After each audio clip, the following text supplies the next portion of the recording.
ስፔኖች ፈረንሳይን አሸነፉና ለፍጻሜ ማለፋቸውን አረጋገጡ። ይሄ እንግዲህ ከ2010 በኋላ ለመጀመሪያ ጊዜ ነው የዓለም ዋንጫ ፍጻሜን ጨዋታ የሚያደርጉት።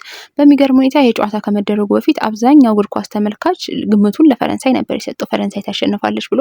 ለነገሩ አይፈረድም፣ ምክንያቱም ፈረንሳይ እስካሁን ድረስ ምንም አይነት ሽንፈትን አላስተናገደችም። በየጨዋታው ጥሩ እንቅስቃሴዎችን፣ ጥሩ የማጥቃት ሂደቶችና አጥቂዎቿ በጣም አስፈሪ የሆኑ ጎሎችን እያስቆጠሩ መዋሃዶችን እየተመለከትን ነበር የመጣችው። በተቃራኒው ደግሞ ስፔን በመጀመሪያው ጨዋታ በኬፕ ቨርዲ ባልታሰበ ሁኔታ ጥብጣለች፣ አቻ ወጡ።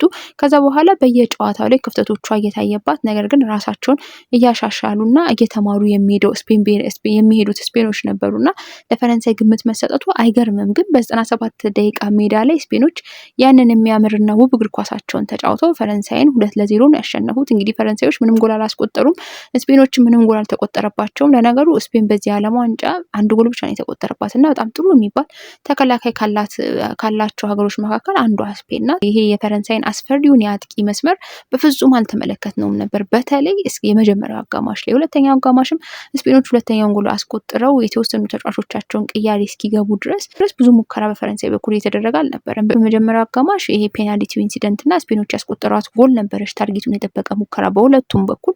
ግን አስፈሪውና ውጤታማ የነበረው ቡድን ስፔን ነበረ እና ለምንድን ነው ብዬ ሳስብ ስፔኖችን አጥቂው ተከላካዩ መሀሉ ብቻ አንላቸውም፣ ሁሉም ስኬታማ ናቸው። ሮቴት እያደረጉ ነው የሚጫወቱት። በተለይ ግን መሀል መስመራቸው በጣም ድንቅ ነው። ስለ ሮድሪ ብዙ ጊዜ ተነስቷል። ይሄ የባላንዶሩን ሮድሪ ከጉዳት በኋላ ተመልሶ ሲመጣ እየተመለከት ነው። በጣም ምርጥ ጊዜውን እያሳለፈ ነው የሚገኘው።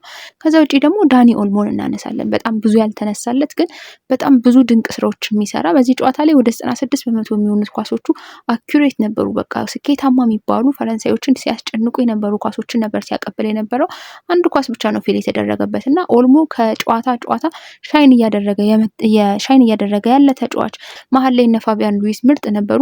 በተቃራኒው ደግሞ የፈረንሳይ አማካዮች ብልጫ ተወስዶባቸው ነበር። አሁን ራቢዮ ቀድሞ ቢጫ ካርድን ተመለከተና ወደ ጨዋታው ሪትም ለመግባት በጣም ጊዜ ፈጅቶበት ነበር። ጥንቃቄ ለመውሰድ ሲጥር ነበርና ላይነቱ የተወሰደባቸው ፈረንሳዮች መሀል ላይ ነውና ምናልባት ዲዲዬ ዴሻም በዚህ ጨዋታ አሰላለፉ ላይ 4-2-3-1 ከሚያደርገው የስፔንን የአማካኝ በደንብ አድርጎ እንዲይዙለት 4-3 አድርጎ ኪሊያንን ብቻውን ከሚወጣ ወደ መሀል ተመልሶ እንዲጫወት ቢደረግ፣ ምክንያቱም ስፔኖች ኳስን ይዘው እንደሚጫወቱ እርግጥ ነው። በቃ ያለ ኳስ ሊጫወቱ አይችሉም። ምናልባት እንደውም እኮ ሁለተኛው አጋማሽ ላይ የተወሰነ ፈረንሳዮች ወደፊት ሄደው እያጠቁና ሊያስጨንቋቸው የሞከሩት ስፔኖች ኳስን ስለለቀቁ ነው። እና ስፔኖች ኳስን በቀላሉ አይለቁም እንደዚህ ጎሎችን ካላስቆጠሩ። ስለዚህ የመሀል ሜዳ የመሀል ብልጫውን ቢያገኙ ኖሮ ፈረንሳዮች የተሻለ ኳስም እነ ኪሊያንም እነ ዴምቤሌም በደንብ ያገኙ ይደርሳቸው ነበር። ግን እነ ሮድሪና እነ ዳኒ ኦልሞ እንዲሁም እነ ፋቢያን ሉዊስ ቤት በኩል አድርገው አንድ የፈረንሳይ ተጫዋች ኳስ ሲያገኝ በፍጥነት ነው ስፔኖች ለ2-3 ተጫዋች እየሄዱባቸው በቀላሉ እየቀሟቸው ሄዱትና ይሄ እንዴት ነው ጉልበትን የማይፈልግ ነገር ግን ጭንቅላትን የሚጠይቅ ጨዋታ ነው ስፔኖች በደንብ አድርገው ፈረንሳይ ላይ የተጫወቱባቸው። እንደውም አንድ የቢቢሲ ጋዜጠኛ በጨዋታው መሀል ስፔን ፈረንሳይ እግር ኳስ እያስተማራቻት ነው እያለ ነበር። ምክንያቱም ፈረንሳይን በአጥቂዎቿ በጣም ስናደንቃት ነበር፣ ስፔን ደግሞ በተሟላ ቡድን ስብስቧ እያደነቅናት ነው የምንገኘው። ምርጥ የሚባለውን የዓለም ዋንጫውን እያሳለፈ የማይገኘው ላሚን ያማል ፔናልቲ አስገኝቷል። የመጀመሪያውን ጎልም በሱ ምክንያት ነው የተጀመረው። የመጀመሪያው ጎል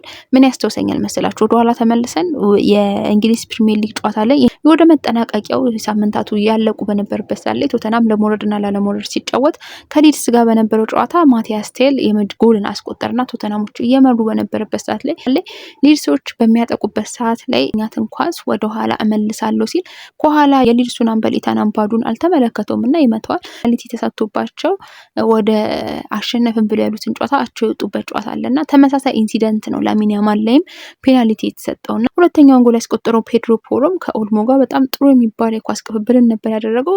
ሲጀምር ፔድሮ ፖሎ ምርጥ የሚባለውን የዓለም ዋንጫ ጊዜውን ነው እያሳለፈ የሚገኘው። በተመሳሳይ ሁኔታ ማርኮ ኩኩሬላ በተለይ ጨዋታ መጠናቀቂያ አካባቢ ላይ ከኪሊያን ምባፔ እግር ላይ ያዳናት ኳስ ስፔኖች ክሊንሺታቸውን ጠብቀው እንዲወጡ ምናልባት በዛ ባለቀ ደቂቃ ውስጥ ፈረንሳይ 2-1 ፈረንሳይ አንድ ጎልን ታስቆጥር ይሆናል። ግን ይሄ የመነቃቃትና ሞር ደግሞ ስፔንን ጫና ውስጥ የመክተቱን እድል ነው ሙሉ ለሙሉ ያጠፋላቸው ማርኮ ኩኩሬላ እና ፈረንሳዮች ባልታሰበ ባልታሰበና ባልተጠበቀ መንገድ ያሸንፋሉ፣ የዓለም ዋንጫን ያነሳሉ የሚል ግምት የተሰጣቸው ስፔኖች